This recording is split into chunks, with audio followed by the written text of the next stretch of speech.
and good evening. I'm Melissa Idris. Welcome to Consider This. This is the show where we want you to consider and then reconsider what you know of the news of the day. Are you aware of your rights as a consumer? A survey conducted by the Ministry of Domestic Trade and Consumer Affairs in 2018 found that less than 40% of Malaysians are aware of our consumer rights under the Consumer Protection Act. Now, on this front, the Consumer Association of Penang has long been working to promote and protect consumer interests in Malaysia for more than 5 decades now. So I'm delighted to welcome to the show Muhyiddin Abdul Kadir. He's the president of the Consumer Association of Penang, better known as CAP. Muhyiddin, thank you so much for joining me on the show. I just thought we could begin our conversation. Thank you. On the note of public awareness. It seems that many of us are not quite up to speed when it comes to our rights as consumers or even the avenues available to us to seek redress for grievances. What have been some of your observations on consumer education and awareness? What do you think is what is that most people don't know? Consumer Association of Penang has 50 years of experience in trying to educate the public on their rights and how to enforce, how to claim their rights.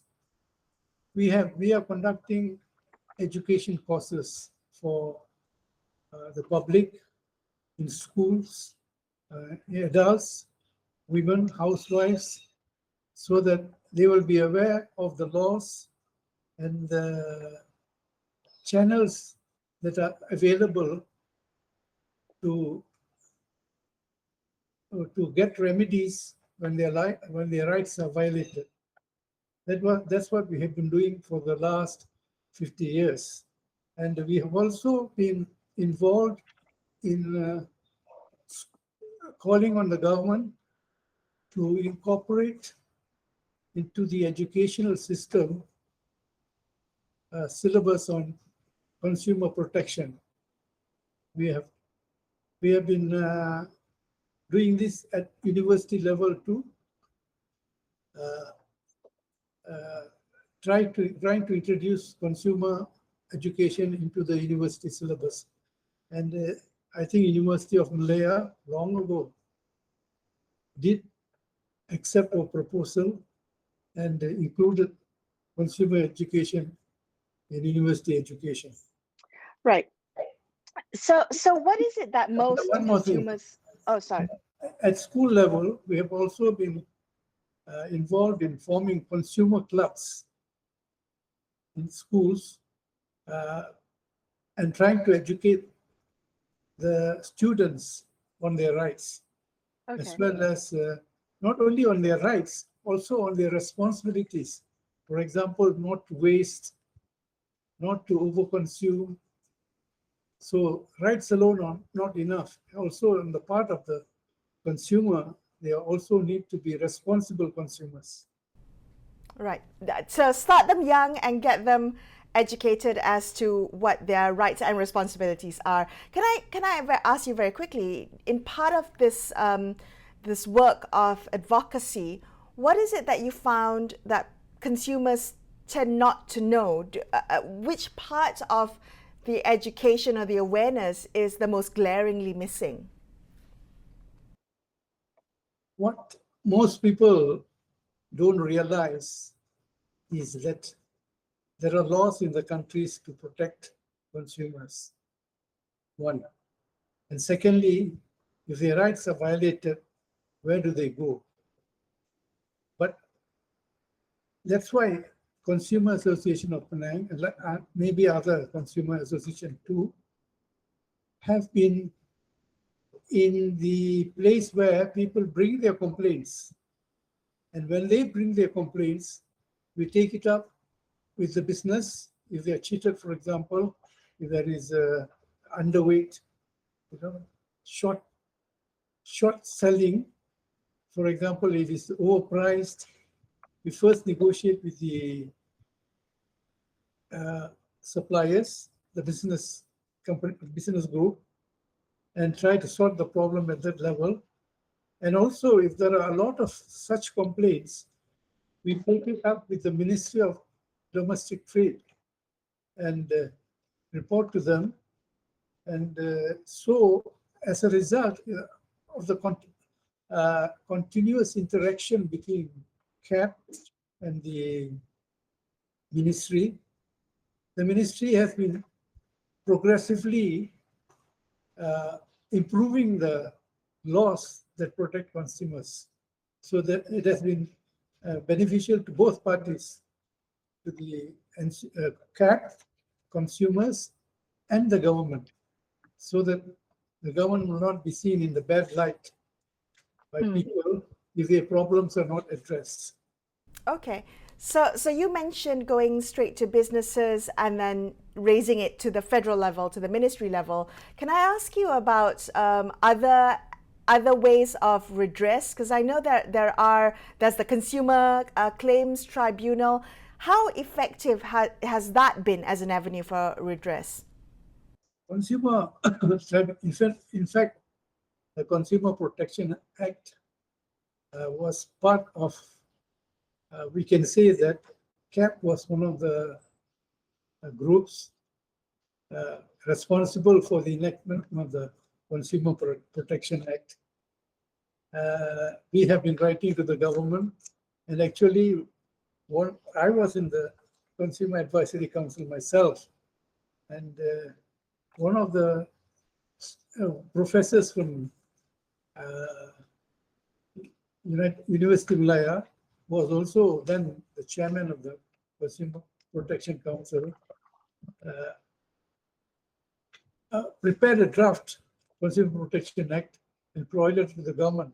Unfortunately, it took like about 10 years for the law to be enacted. And in it, it provides a consumer tribunal for resolution of disputes between sellers and buyers. This is a cheap,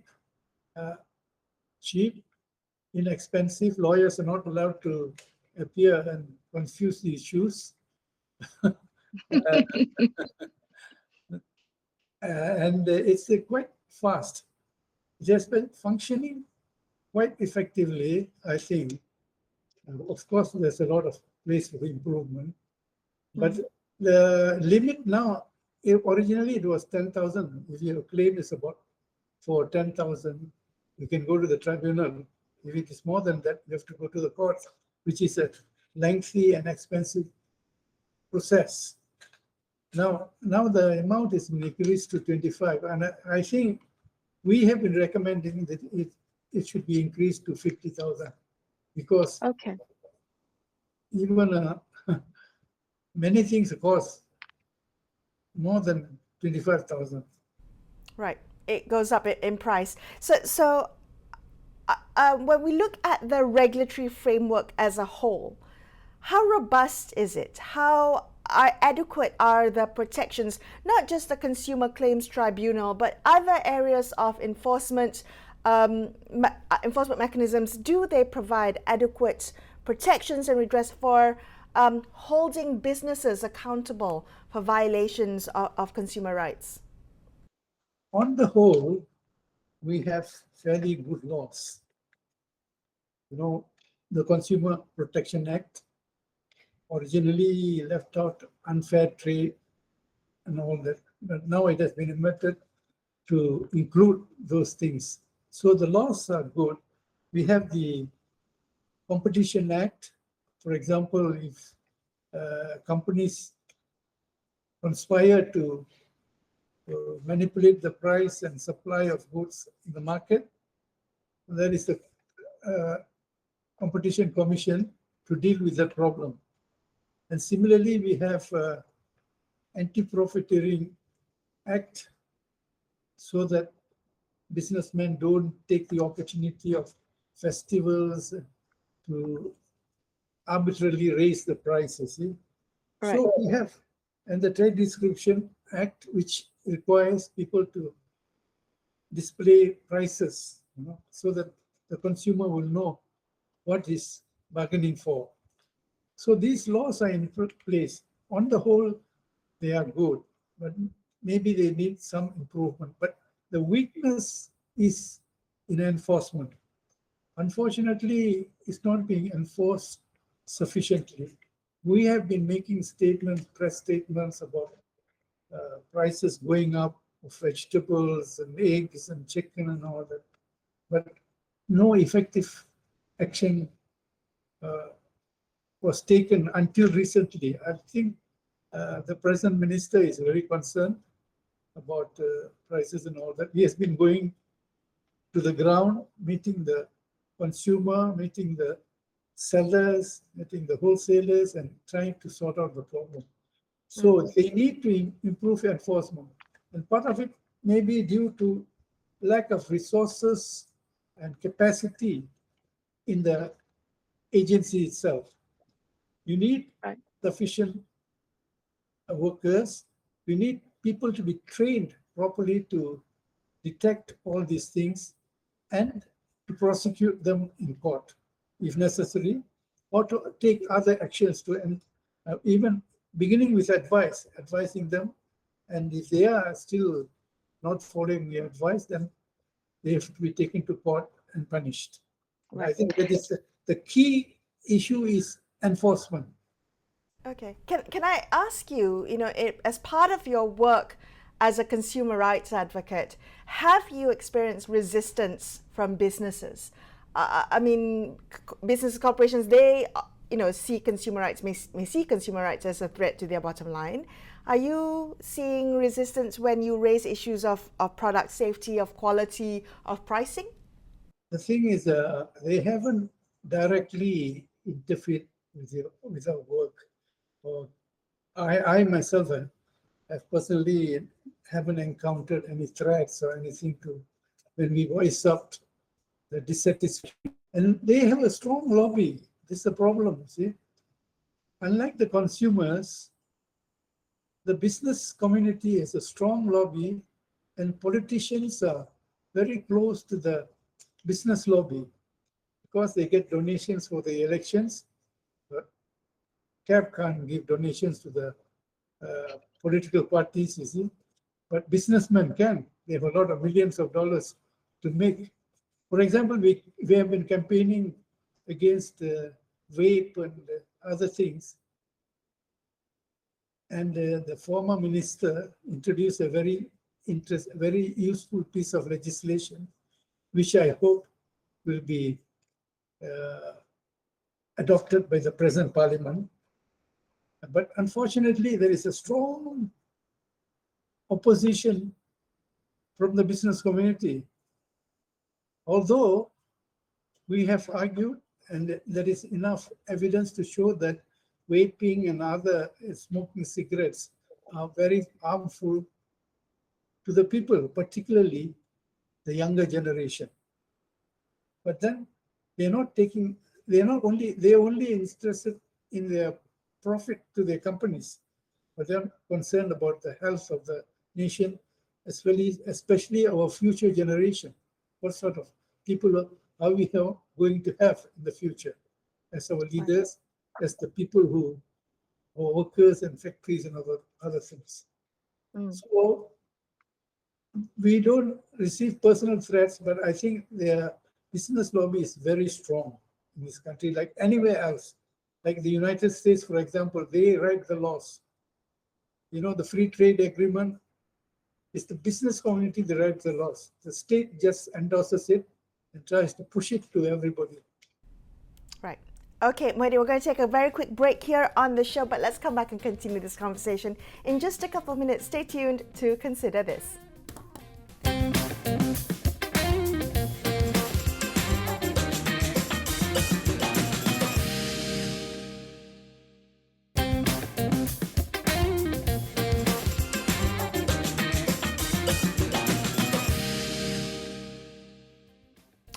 Hi, thanks so much for staying with me on Consider This. I'm Melissa Idris. I'm speaking tonight to Muhyiddin Abdul Qadir. He's the president of the Consumer Association of Penang. We're discussing the awareness and education of our rights as consumers and our options for redress to air any grievances we might have against goods and services that we've purchased. On that note, Muhyiddin, I just want to check with you. Consumer rights, as I understand it, is not limited to just commercial transactions, right? Does it also extend to government services? Does the Consumer Protection Act apply to all transactions, including private individuals and governments? The Consumer Protection Act will apply to all transactions of goods and services.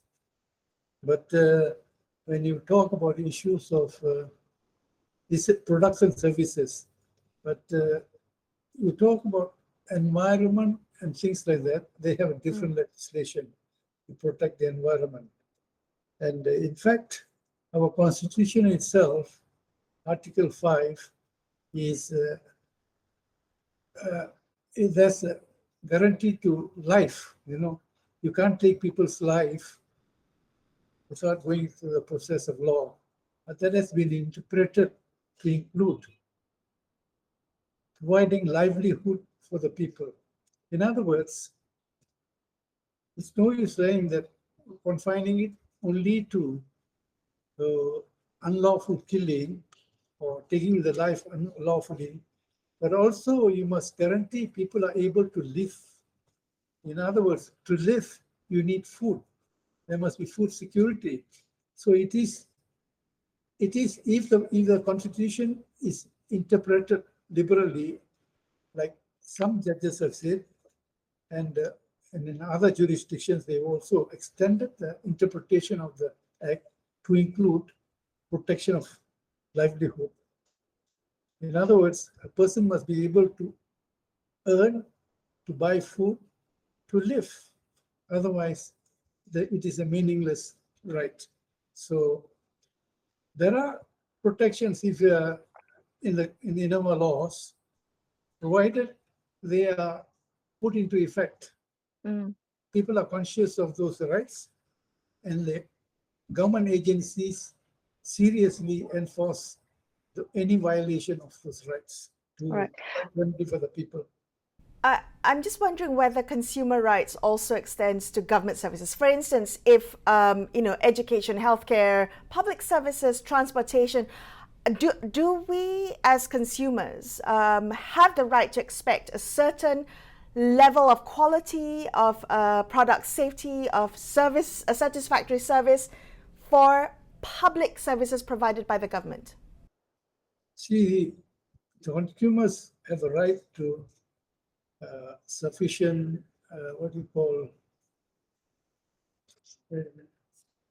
right to livelihood. Consumers have right to a clean environment. Consumers have right to good health care. Consumers have a right to adequate housing. Consumers have a right to education.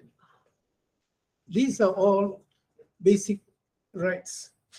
And it is the responsibility of the government to ensure that the laws and institutions are in place so that to ensure that people enjoy these rights. Right. What would you say is the most pressing consumer rights in Malaysia right now? Most pressing issue is the cost of living at the moment. Of course, there are other issues like housing and all that, but I think it currently, due to the COVID situation and then the war in Ukraine, and the disruption of the food supply chain, as well as with our ringgit going down in value. I hope the present government is able to bring it up, and these are factors which are beyond the control of individuals. They seriously affect the cost of living of people.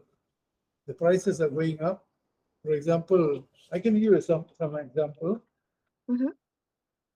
Partly is also people are taking advantage of the thing that these prices. sugar in January cost $6 a kilo, but in February it came out to 16 ringgit. This is our survey, done by our CAP survey. For example, tomato was 450 in January, came out to 10 ringgit.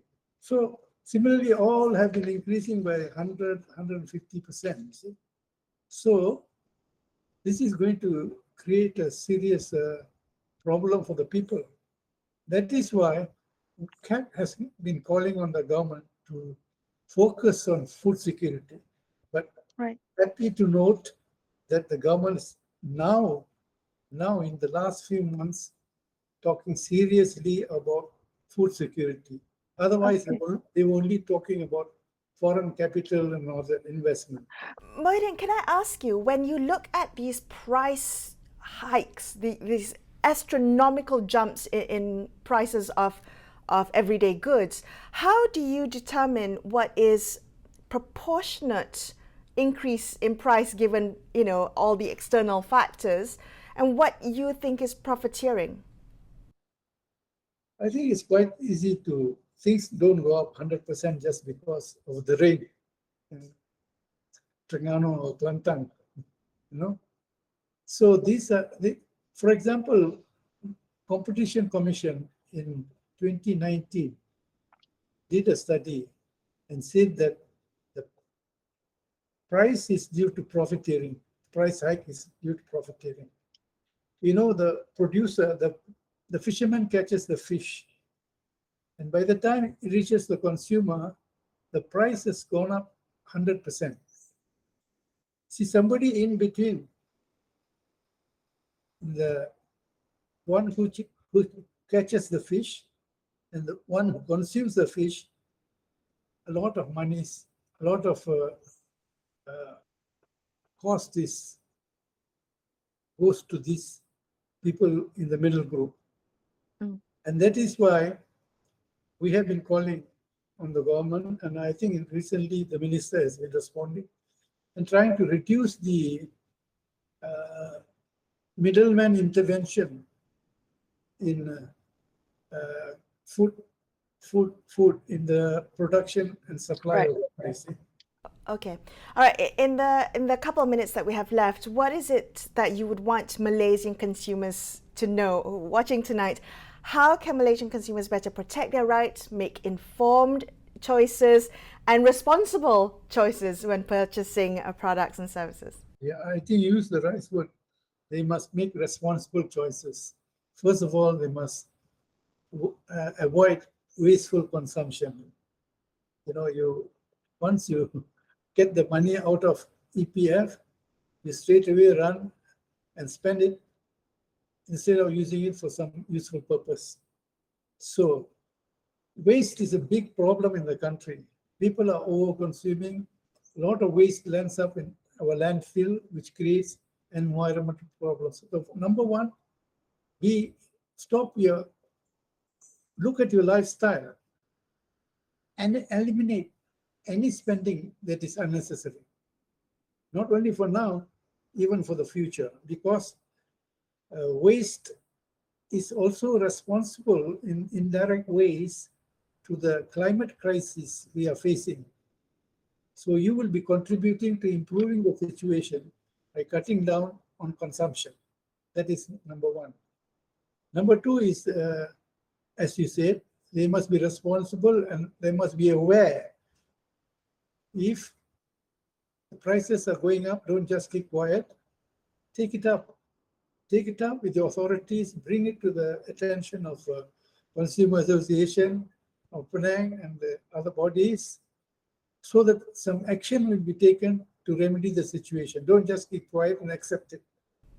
Okay. All right. Mohidin, thank you so much for speaking with me today. That was my conversation with Mohidin Abdul Qadir, President of the Consumer Association of Penang. I'm Melissa Idris, signing off for the evening. Thank you so much for watching, and good night.